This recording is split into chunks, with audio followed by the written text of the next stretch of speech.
देखो, पहले मैं आपको दो तीन चीजें बता दूं कि आज बहुत सारी टेक्नोलॉजी टेक्निक्स ऐसी आ रही हैं जिसको बड़ा प्रचार प्रसार है। जैसे आपने बोला हाइड्रोपोनिक्स, आज तो अभी मैं कह रहा हूं केमिकल फ्री होना। धरती में तो बहुत सामर्थ है, तो वहां मैंने गेहूं चना मटर बो दिया, पालक बथुआ मूली गाजर कद्दू ब्रोकली बो दिया, बहुत चीजें जमीन दे देगी। लेकिन जब मैं ये चीज पानी में उगाना चाहता हूं, हाइड्रोपोनिक कुछ क्रॉप है, सिंघाड़ा है, ठीक है, होता है तालाब में, वो हाइड्रोपोनिक ही तो है। हाइड्रोपोनिक का मतलब है पानी में उगाई जाने वाली चीजें।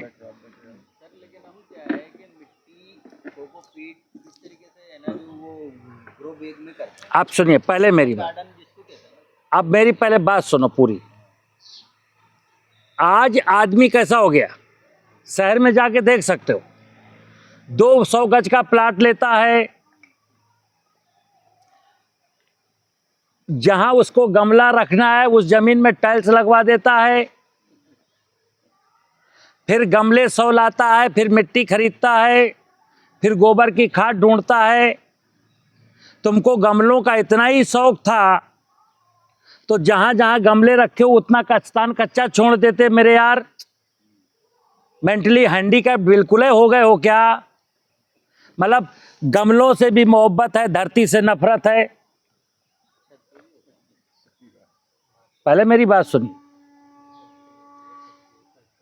जो पैदाइशी गांव का नहीं है, शहर में पैदा हुआ है, फिर वो मकान छोड़ दिया, बाप दादा का 400 गज का मकान बेच दिया 1 करोड़ का, और फिर 2 करोड़ का फ्लैट ले लिया। अब सुनते जाना, किसी के पिताजी ने शहर में एक पैतृक घर बनवाया था, उस कितने 400 गज के एरिया में था। अब पुत्र को वो घर खराब लगने लगा और उसने घर बेच दिया 1 करोड़ का, और 2 करोड़ का एक फ्लैट खरीदा है। अब बालकनी में कह रहा मुझे खेती करनी है। वो मेंटली हैंडीकैप नहीं है। यहाँ 400 गज में कितनी जमीन पड़ी थी, कर लेता खेती। मतलब खेती का आइडिया हमको तब आता जब जमीन चली जाती है। ये मतलब क्या हुआ, तो सुनिए, मैंने बोला खेती एक विचार है, खेती विचारों की पवित्रता है। चलिए अब अपने टॉपिक पर आते जिसके लिए मैंने आपको बिठाया। ये मेरे हाथ में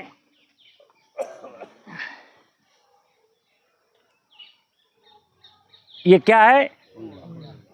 कोयला। ये कार्बन एक कोयला कैसे बना? इस लकड़ी को एक भट्ठी में ऑक्सीजन की अनुपस्थिति में जलाने की कोशिश की गई। अगर इसको ऑक्सीजन मिलती रहती जलते समय तो ये सब कुछ जल गया होता। ऑक्सीजन के अभाव में इसको सुलगाया गया तो ये कोयला बन गया। आपने बहुत सोशल मीडिया में आपने देखा होगा कि क्या बोलते हैं बेटा पीस के इसको, ना अरे खेती आई है ना वो, इसका टेक्नोलॉजी। हाँ, इसको पीस करके बायोचार। अब आप देखिए हंसी का खेल। लोग कहते हैं कि अगर आपके पास अरहर की, कपास की, नीम की, बमूल की लकड़ियां हैं तो पहले उनको जलाइए, फिर बायोचार बनाइए, बायोचार जमीन में डालिए, कमाल करेगा ना। ये कार्बन है, ये जीवांश कार्बन नहीं है। खेती के केस में बायोचार कोयले की कोई जरूरत। ये कोयला केवल बैक्टीरिया के कैरियर का, जब मैं बायो फर्टिलाइजर बनाता हूं तब फंक्शन में है ये कैरियर में।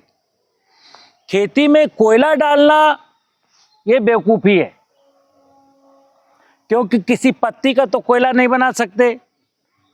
कोयला उसी का बनेगा जिसकी लकड़ी थोड़ी हार्ड होगी। मैं क्या कहता हूं, खेती में कार्बन के बिना कुछ नहीं। इस कार्बन की सामर्थ्य देखना, अगर ये 1 एकड़ मिट्टी का वजन 8,000 कुंटल है, वहां अगर 80 कुंटल ये कार्बन है, 8,000 कुंटल मिट्टी में अगर ये कार्बन 80 कुंटल है, कौन सा कार्बन? जीवांश कार्बन। जैसे जब तक कोई पदार्थ काला नहीं है तो कार्बन नहीं है, काला होने पर ही हम उसको कार्बन कहेंगे। आपने खेतों में, बाग बगीचों के नीचे पत्तियां देखी होंगी, कभी कभी वो पहले हरी पतझड़ होता है तो हरी होती हैं, फिर पीली होती हैं, फिर वो सफ़ेद हो जाती हैं, फिर उनके ऊपर और पत्ते गिरते रहते हैं, फिर आप ऊपर का जब हटा देते हो तो नीचे की पत्तियां आपको काले काले रंग की दिखने लगती हैं। जब कोई भी बायोमास ब्लैक कलर को प्राप्त होगा तो समझो वो कार्बन की फॉर्म में आने लगा। इसको कार्बन किसने बनाया? नेचर ने बनाया। इस कार्बन में जीवाणु अपना फंक्शन करें। ये भोजन, ये कार्बन किसका भोजन है? सूक्ष्म जीवाणुओं का। जैसे कोयला अगर किसी पेड़ की जड़ में डाल दो, कोयले को पीस करके, तो क्या कोई पेड़ की जड़ कोयला खा लेगी? नहीं खाती। कोई भी प्लांट आपका गोबर नहीं खाता, कोयला नहीं खाता, कुछ नहीं खाता। वेद में पढ़िए, जीवे जीव आर, जीव ही जीव का भोजन है। अब मैंने कल बताया था आपको कि वनस्पतियां भी जीव हैं, लिविंग है। तो वनस्पतियां मरे हुए जीवों को, यानी कि गिलहरी, तोता, मैना, आदमी, कुत्ता, बिल्ली, छोटे जीव, बड़े जीव, केंचुआ, ये सब जब मरेंगे तो इनका जो जीवांश है वो वनस्पतियां खाएंगी। क्यों खाएंगी? क्योंकि इन्होंने पूरे जीवन भर वनस्पतियों को खाया है। इतना सा साइकिल है, वनस्पतियां हमको खाएंगी, हम वनस्पतियों को खाएंगे। वनस्पतियों को आदि शक्ति माँ दुर्गा कहते हैं। दुर्गा माँ है। पार्वती की महिमा ऐसी है, उसकी ममता देखिए कि वो हमको मार के नहीं खाती। हम उसको मार के खा सकते हैं, लेकिन वो हमको मार के। तो ये जो फसलों के अवशेष, जो वनस्पतियों के अवशेष हैं, जिसको मैंने नहीं खाया, वो जमीन में डला है, तब भी इसको, ये किसको अलाउ कर रही है माँ? ये कह रही कि छोटे छोटे जीवों, केंचुओं, दीमकों, माइक्रोब्स, तुम इसको खा जाओ, क्योंकि मैं तुम्हारे मरने का इंतजार कर रही हूं। तुम इसको खाओ तो मैं तुमको खाऊं, फिर अगेन ये सृष्टि चले। इतना सा साइंस है, गिव एंड टेक का। तुम मुझे खून दो, मैं तुम्हें आजादी दूंगा। मिट्टी कहती तुम मुझे कार्बनिक पदार्थ दो, मैं तुमको अन्न दूंगा। समुद्र मंथन में भगवान आदि पिता सदाशिव ने यही बोला कि हे मनुष्य, तुम्हारे लिए जो जो चीजें विष समान हो वो तुम लौटा लौटा के मुझे देते जाना। और विष का एक कार्बन ही तो है। आपका मलमूत्र, पशुओं का मलमूत्र, फसलों की पत्तियां, बागों के अवशेष, क्या आप खा सकते हैं क्या? आपके लिए तो विष है ना, कार्बन भी आपके लिए विष है। तो धरती ने कहा, शिव ने कहा, तुम ये हमको दे जाओ, बदले में चना ले जाओ, सब्जी ले जाओ, फल ले जाओ। इस कलयुग के इंसान ने, टेक्नोलॉजी के युग में, हमने कहा नहीं, ये नहीं देंगे तुमको।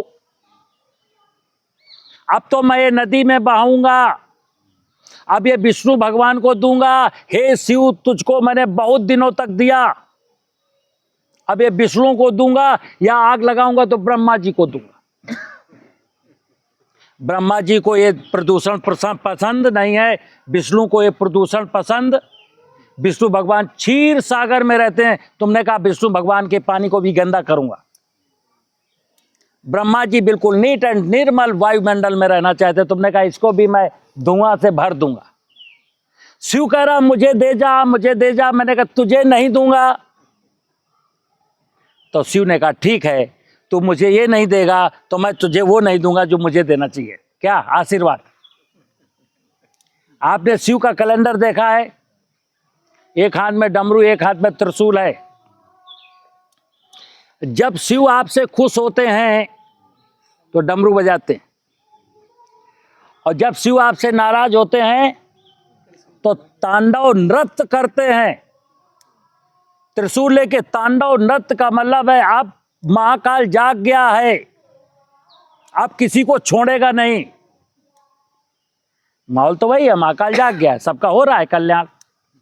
कोई कैंसर से मर रहा है, कोई एक्सीडेंट में मर रहा है, कोई सुसाइड कर रहा है। क्यों? महाकाल अब जागे हैं, उनका तांडव नृत्य चल रहा है। तो उनको खुश करने का मतलब क्या है? उन्होंने कुछ आपसे नहीं मांगा, सोना चांदी तो मांगा नहीं, दूध दही तो मांगा नहीं, केवल इतना मनुष्य से अपेक्षा की, हे मनुष्य, जो वस्तु तेरे मतलब की ना हो तो उसको नदी में मत बहाना, जलाना नहीं। तू मुझे लौटा जाना, बदले में मैं तुझे अमृत। वो विष क्या है? कार्बनिक पदार्थ। और शिव ने ऐसा क्यों कहा है? क्योंकि जो शिव की बारात है ये उस बारात का भोजन है। धरती को कोई फर्क नहीं पड़ता, लेकिन शिव के जो बाराती हैं, जो बारात में आए हैं, सूक्ष्म जीव, केंचुआ, उनको इसकी जरूरत है। तो वो शिव से कह रहे हैं कि हे शिव, तेरी क्या व्यवस्था है?